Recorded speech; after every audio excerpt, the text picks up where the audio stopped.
Welcome back to the channel, everyone. I'm just Jordan. What's the crack? What's the bleeding scandal, boys? How are we all getting on? We're back for a new series on the channel, a golf news of the week. This is episode 1.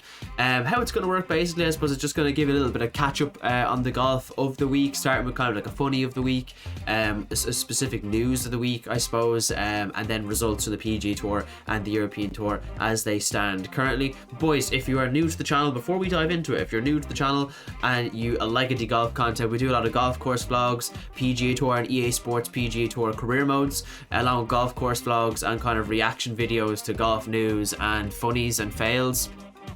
Be sure to subscribe, we've greatly appreciated, boys, and don't forget to like the old video. Let's dive into it.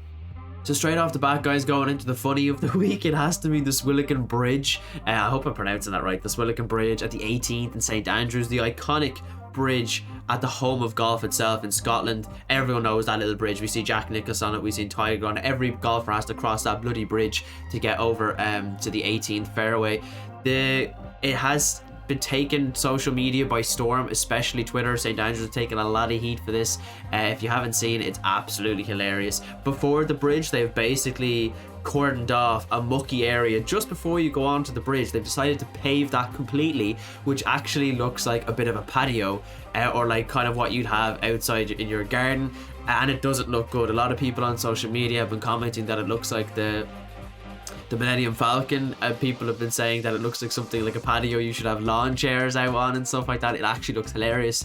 So much so, actually, so much abuse that St Andrews Golf Links themselves had to release an actual statement about it.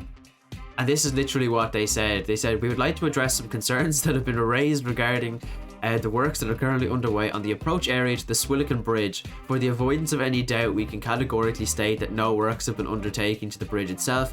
The ongoing works are solely focused on the turf approach area to the bridge, which regularly falls into disrepair due to the significant foot traffic by tens of thousands of golfers and countless other visitors seeking to have their photograph taken at the landmark. In order to avoid having to close the bridge to foot traffic during the periods of the year, a number of solutions have been attempted previously. These included installation of a hybrid and synthetic artificial turf and the regular replacement, reseed and support of natural turf, but none have proven successful in adequately protecting the area from significant wear and tear. Historically, the bridge has previously seen a stone pathway leading onto it, and the current works are designed to see if we can replicate this while being fit for purpose of the amount of foot traffic it has to endure. The shape of it currently the shape of the current installation covers the ground that receives the most traffic, aka the Millennium Falcon, as the area where the majority of photographs are taken of the people on the bridge.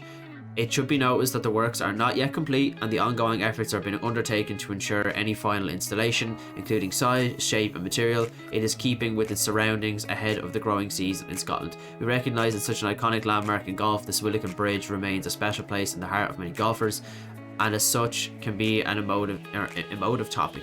We are confident that we can find the best ongoing solution to preserve the iconic nature of the Swilcan Bridge and its surroundings while ensuring that as many people as possible can continue to visit the site year round." Another absolutely hilarious moment from the week of golf. More comment, I suppose, coming towards the end of last week, actually. The DP World Tour or the European Tour, absolutely great. They're fantastic for the really funny videos they put out, like with all the stuff with the golfers doing challenges, skits, whatever. But this skit has to be the best. It was with Thomas Pieters, Shane Lowry, can't remember who the other golfer is, and Tyrrell Hatton. It was a complete recreation of the business card scene from American Psycho, with Tyrrell Hatton, the main well-known angry English golfer on the European Tour, playing Patrick, the character or the role of Patrick Bateman in it, comparing golf balls to like Tommy Fleetwood as like Paul Allen, and it is absolutely hilarious. The link will be in the description down below if you guys also want to check that out, because it is absolutely hilarious. But moving on to a news section of the week, guys. Obviously, Live Golf dominates the news once again. Surprise, surprise. There's 13 Live golfers currently that are in an ongoing lawsuit in court with the European Tour. Specifically, I think it's been going on for a while. I think it's due to last year, I think, when a certain amount of golfers weren't allowed to play in a particular event. I think it was somewhere in Dubai. It was at some point kind of towards the end of the season. They weren't allowed to play. They all decided to play anyway. They got fined 100 grand and they weren't allowed playing the Scottish Open. And I think some players are trying to appeal that, mostly the likes of of Poulter and Reed and the kind of usual suspects.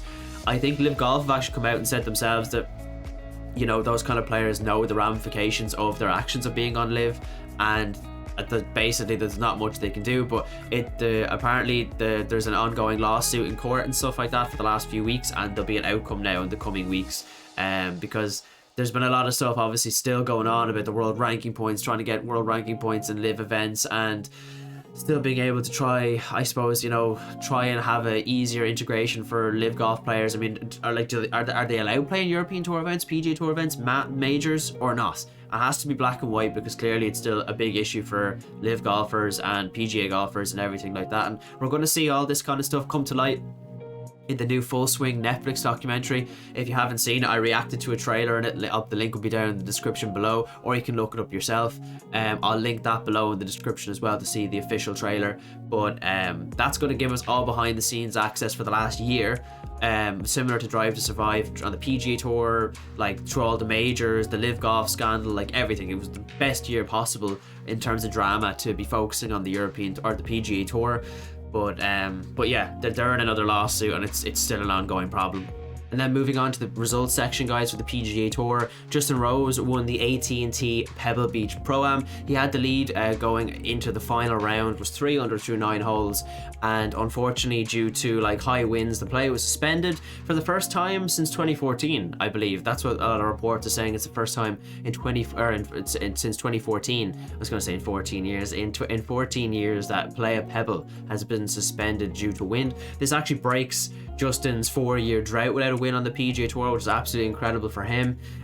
Was 3 under, like I said, through 9 holes. Play was suspended, and he ended up shooting a 3 under again on his back 9 for a total of 6 under for the round and minus 18 overall, and he was 3 shots clear of second place. So delighted for Justin.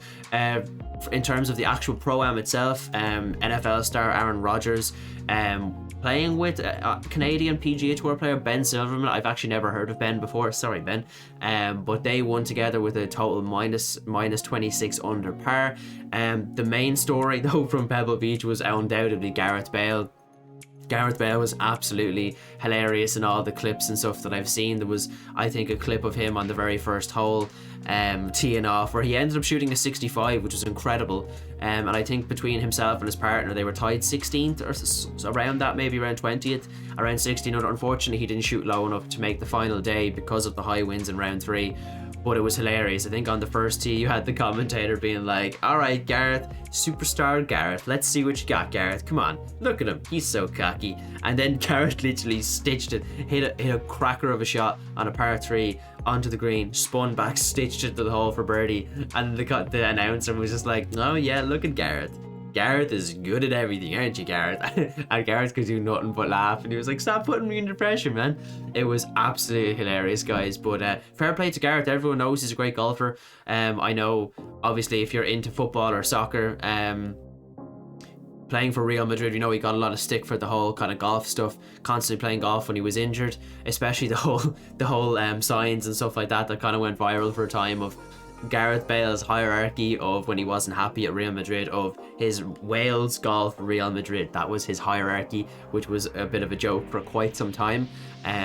But yeah, absolutely great for Gareth Bale. Not that he's going to go pro or anything, but everyone knows he's an incredible golfer. I think he's off 2 or something like that, so absolutely incredible. I know he was playing with Matt Fitzpatrick and John Ram just before the Pebble Beach Pro-Am, I think maybe in a practice round, or even just in the build to it, and they were all said that it was criminal how good he was at the game of golf. So great for Gareth. It's great to see him kind of enjoying retirement and still kind of having fun and stuff, because he has had a great career. Probably one of my favorite footballers. Unfortunately, he was so kind of injury struck towards the end, but yeah, guys, that was most of the news from Pebble Beach. Onto the European Tour side of things, I know the Hodegaard twins from Denmark were literally were the main talking point. Ramis and Nikolai, they were both in